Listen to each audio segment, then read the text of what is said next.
2. But is not forgetting something different than what we remember having forgotten, because we do remember it and recognize it? Paul Ricoeur, Memory, History, Forgetting, page 100. Parking places. 2 September 2016, 10:33 a.m., 42 degrees, 26 minutes, 41.6 seconds north, 87 degrees, 49 minutes, 32.5 seconds west. Back at the Hotel Mercure, I managed to find the rest of my traveling party. For those of you who are joining this journey in medio itinere, and for anyone who needs a quick refresher after my 7 years of silence, that party included Henry, the King of the Romans, still waiting for the Pope, any Pope, to anoint him emperor, his wife, Bertha of Savoy, and their 3-year-old son Conrad, the Duke of Lower Lotharingia. Bertha and Conrad were riding with me in the minivan I had rented at Mannheim City Airport, while Henry had turned out to be the kind of guy who preferred to make his way to Canossa on a commandeered motorcycle. Also riding with me in the minivan were 2 medieval chroniclers, Bruno the Saxon and Lambert of Hersfeld. On the whole, I was really glad I had invited those 2 guys along, despite some awkward moments, because up to this point they had been the only ones willing, even occasionally, to chat with me on the Autobahn. In Strasbourg, our traveling party had grown as the rest of Henry's entourage joined us.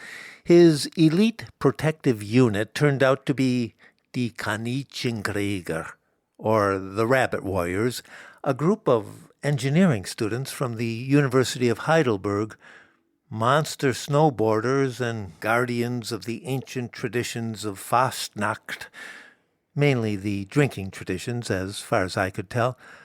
Finally, there were a couple of last-minute add-ons to the group, 2 guys that Henry introduced as his cousin and his cousin's nephew.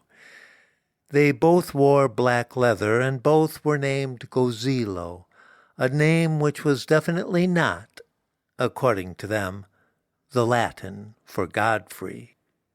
I managed to get everyone down to the lobby and checked out of their rooms, the rooms that remained on my credit card. That's one detail about which I'm 100% certain, and we loaded up the vehicles and set off in a caravan.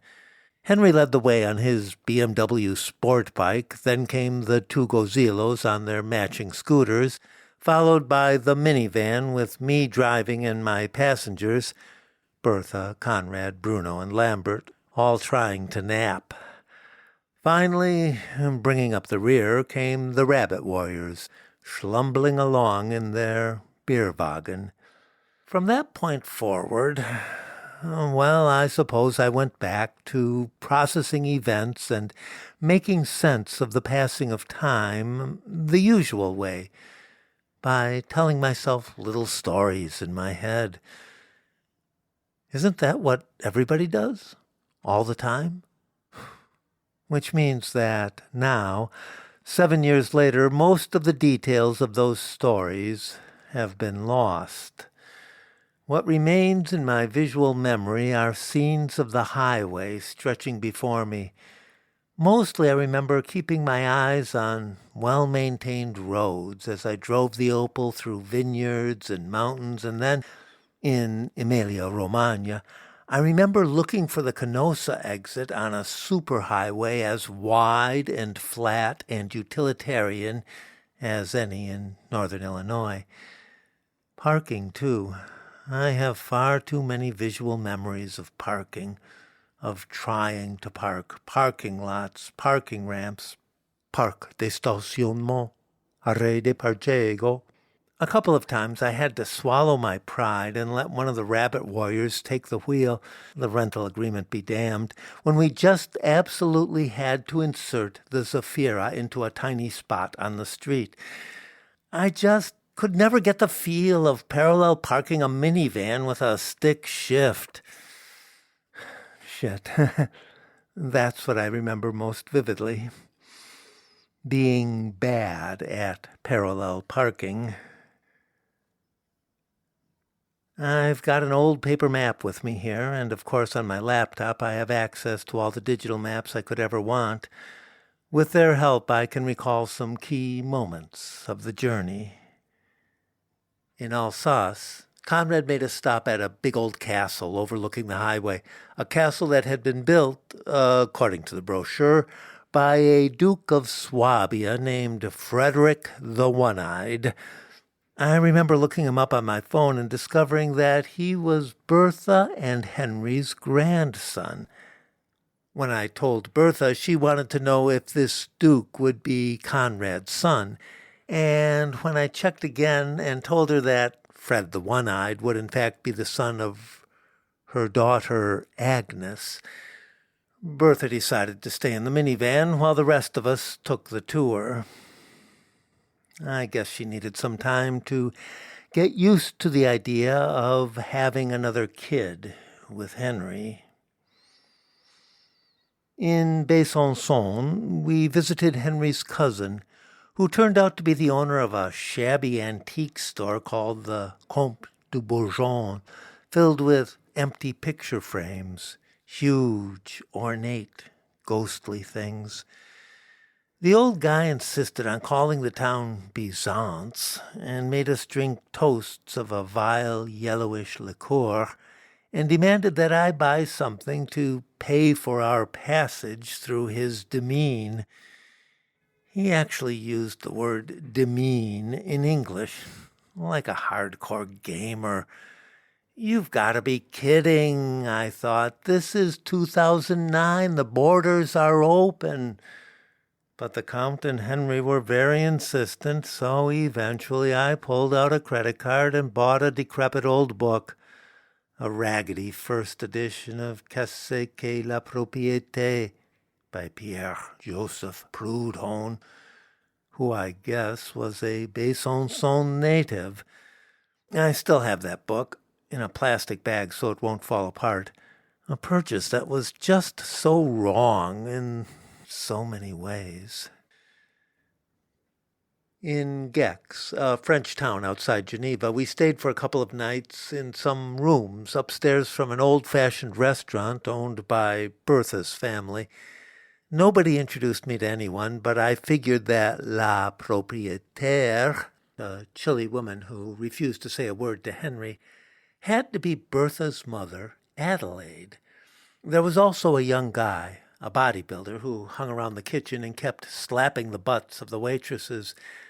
I figured that was Bertha's brother Amadeus, the Duke of Savoy. What a jerk. The weird thing is that now, in 2016, I keep thinking I should have done something about the harassment. Maybe call an agency or a hotline to report it. It's probably because of that Safe Spaces workshop we had a few weeks ago at the school system, the place where I now work. It was mandatory for the whole staff, even the IT team in the administration building, who hardly ever interact with students. I guess the workshop did change the way I see things, but back in 2009, when I saw the butt slapping, it never occurred to me to do something or say something. And there's no point in doing or saying anything now, is there? I mean, it was 7 years ago, or a lot longer, depending on how you figure. And really, I gotta say, the whole situation was just way too cross-cultural for me to go sticking my nose in. Anyway, before we left, the boss lady, the one who was probably Bertha's mom, made us all gather in a little chapel next door to her restaurant. She acted like she was the church's owner. Maybe she was. She ordered Bruno to lead us in the rosary. We all mumbled along, except Henry, of course, who stood outside, smoking. After Gex, we cut through a little bit of Switzerland, really just the suburbs of Geneva, and then drove on through the French departments of Haute-Savoie and Savoie. I vaguely recall trying to explain the Treaty of Turin to Lambert. You know, the deal in 1860 that gave this territory to France and allowed the rest of Italy to become more or less unified. But Bruno tapped me on my shoulder and told me that Bertha didn't like it when I talked about her family. So I decided to shut up, admire the alpine scenery, and keep my thoughts about the Francophone Savoyards to myself.